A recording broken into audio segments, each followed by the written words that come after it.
राहुल गांधी को चेताना चाहता हूं, आपके मन में जो भी षड्यंत्र हो, राहुल बाबा, जब तक भारतीय जनता पार्टी है इस देश में माइनॉरिटी को आरक्षण नहीं मिलेगा, नहीं मिलेगा, नहीं। अमित शाह राहुल गांधी को चुनौती उलेमाओं की उस चिट्ठी के सामने आने के बाद दे रहे थे जिसमें ऑल इंडिया उलेमा बोर्ड ने महाविकास अघाड़ी को समर्थन के लिए 17 शर्तें पूरी करने की मांग की है। इससे एक दिन पहले भी अमित शाह ने महाविकास अघाड़ी के नेताओं को चैलेंज किया था। मैं आज संभाजी महाराज की भूमि पर कहकर जाता हूं, मेरी बात मानिएगा शरद पवार साहब, आपकी 4 पुश्ते भी आएगी, धारा 370 हम वापिस नहीं आने देंगे। अमित शाह ने ये बात तब कही थी जब जम्मू कश्मीर की विधानसभा में बवाल मचा हुआ था। केंद्रीय गृह मंत्री उसी संभाजी नगर में थे जिसके नाम को लेकर जबरदस्त सियासत हो रही है। संभाजी नगर में ही असदुद्दीन ओवैसी के छोटे भाई अकबरुद्दीन ने फिर से 15 मिनट वाली चुनौती दी थी। अभी 15 मिनट बाकी है। अरे भाई 15 मिनट बाकी है, सब्र करिए। ना वो मेरा पीछा छोड़ती है ना मैं उस। 3 दिन पहले संभाजी नगर में अकबरुद्दीन ओवैसी की रैली हुई। रैली में मंच पर बुर्का पहनकर एक महिला आई थी जिसने भाषण के दौरान औरंगाबाद का नाम संभाजी महाराज किए जाने पर विवादित बयान दिया। उसी बयान को लेकर महाराष्ट्र के उप मुख्यमंत्री देवेंद्र फडणवीस ने ओवैसी भाइयों को चुनौती देने में देर नहीं की। सुन लो ओवैसी, छत्रपति संभाजी नगर, किसी का बाप भी पैदा हुआ अब ये नाम नहीं बदल सकता। अरे काल त्या MIM ची सभा झाली आणि त्या सभेमध्ये एक महिला होती। ती महिला म्हणाली, ये कौन संभाजी राजा है, ये कैसे संभाजी नगर हो गया। अरे त्यांना माहिती नाही, देश धर्म पर मिटने वाला शेर शिवा का छावा था, महापराक्रमी परम प्रतापी एक ही शंभू राजा था। 4 दिन पहले यूपी के सीएम योगी आदित्यनाथ ने महाराष्ट्र के वासिम में रैली की थी। रैली के दौरान संभाजी नगर को लेकर भी बड़ी बात कही थी। छत्रपति शिवाजी महाराज ने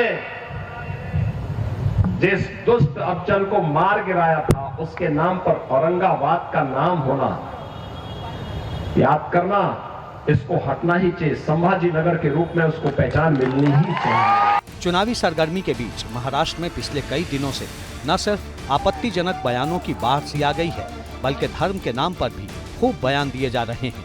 वोटरों को साधने के लिए हर दांव आजमाया जा रहा है।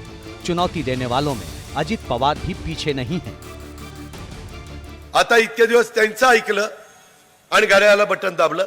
आज अजित पवारांचं ऐका, त्या घड्याळाचं बटन दाबा, नाही तुमचा 5 वर्षामध्ये चेहरा मोहरा या निशिकांत पाटलांच्या मदतीने बनवला ना, तर मग नावाचा पवार सांगणार नाही।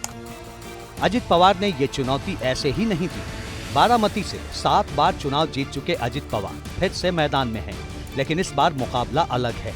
उनके सामने शरद पवार ने युगेंद्र पवार को उतार दिया है। युगेंद्र अजित पवार के भाई श्रीनिवास के बेटे हैं। बीते 57 साल में ये पहला मौका है जब पवार परिवार के 2 कैंडिडेट आमने सामने हैं। इसीलिए अजित पवार हर दांव आजमा रहे हैं। इन सब के बीच एनसीपी शरद पवार गुट के नेता नवाब मलिक ने बड़ा दावा कर दिया। अजीत पवार जी के बिना कोई सरकार महाराष्ट्र में बनेगी नहीं। पॉलिटिकल एडजस्टमेंट होगा, लोग चाहते हैं, कार्यकर्ता चाहता है, लोग कार्यकर्ता सभी लोग चाहते हैं, लेकिन नेता जब तक तय नहीं करेगा कैसे हो पाएगा मामला। दावों और वादों के बीच अजित पवार के बहाने राज ठाकरे ने प्रधानमंत्री मोदी को चुनौती दे डाली। म्हणजे अजित पवारांना ज्या वेळेला तुम्ही परत मंत्रिमंडळामध्ये घेताय, त्यांना उपमुख्यमंत्री देताय, पद देताय, त्याच्या बरोबर 10 दिवस अगोदर पंतप्रधान नरेंद्र मोदींनी सांगितलं होतं 70,000 कोटीचा भ्रष्टाचार केलेल्या माणसाला आम्ही जेलमध्ये टाकू आणि त्याच्यानंतर 10 दिवसानंतर महाराष्ट्र राज्याचा तो माणूस उपमुख्यमंत्री होतो। बाबांनो, हा जो सगळा सावळा गोंधळ आहे ना, हा सगळा तो एवढ्यासाठीच होतो कारण तुम्ही चिडत नाही। कहते हैं कि राजनीति में न कोई स्थायी दोस्त होता है, न परमानेंट दुश्मनी होती है। एक दौर में राज ठाकरे भी प्रधानमंत्री मोदी की तारीफ में कसीदे पढ़ते थे, लेकिन इस बार राज ठाकरे के बेटे अमित ठाकरे मुंबई की वर्ली सीट से चुनावी राजनीति में एंट्री कर रहे हैं, तो पिता के सुर बदले हुए हैं।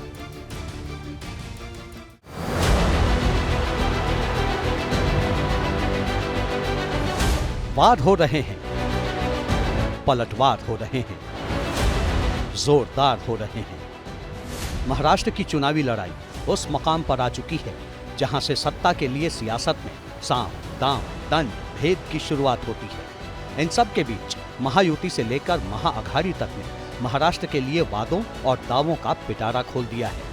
बीजेपी ने संकल्प पत्र जारी कर दिया है, जिसके मुताबिक लाडली बहनों को हर महीने 2100 रुपए दिए जाएंगे, किसानों के कर्ज माफ किए जाएंगे, किसान सम्मान निधि 12,000 रुपए से बढ़ाकर 15,000 रुपए किया जाएगा। 5 साल में 25 लाख लोगों को रोजगार दिए जाएंगे, 10 लाख छात्रों को मासिक 10,000 रुपए का मानदेय दिया जाएगा। वृद्धावस्था पेंशन धारकों को अब 1,500 से बढ़ाकर 2,100 रुपए दिए जाएंगे। आशा वर्कर और आंगनबाड़ी कार्यकर्ताओं का बीमा होगा। आशा वर्कर का मासिक वेतन बढ़ाकर 15,000 रुपए किया जाएगा। गृह मंत्री अमित शाह ने घोषणा पत्र को सार्वजनिक किया। बाला साहेब के बहाने उद्धव ठाकरे को चुनौती भी दे दी। मैं आज इस मंच से उद्धव ठाकरे जी को पूछना चाहता हूं, क्या वो कांग्रेस के नेता राहुल गांधी को इतनी विनती कर सकते हैं कि वीर सावरकर के लिए 2 अच्छे शब्द बोल दे। अमित शाह ने उद्धव ठाकरे को चुनौती दी तो जवाब संजय राउत की तरफ से आया। नरेंद्र मोदी जी और अमित शाह जी आजकल डेरा डालकर महाराष्ट्र में बैठे हैं और नया नारा दिया है, एक है तो सेफ है। मोदी जी, जब तक आप महाराष्ट्र में आते रहेंगे हम अनसेफ रहेंगे, आप मत यहाँ आइए। संजय राउत का ये पलटवार तब आया जब महाविकास अघाड़ी ने घोषणा पत्र जारी किया। इसे महाराष्ट्र नामा नाम दिया है, जिसके मुताबिक महालक्ष्मी स्कीम के तहत महिलाओं को हर महीने 3,000 रुपए दिए जाएंगे। महिलाओं को बसों में फ्री यात्रा की सुविधा मिलेगी। 500 रुपए में गैस सिलेंडर दिया जाएगा। किसानों का 3 लाख रुपए तक का कर्ज माफ किया जाएगा। महाराष्ट्र में जातिगत जनगणना करवाई जाएगी।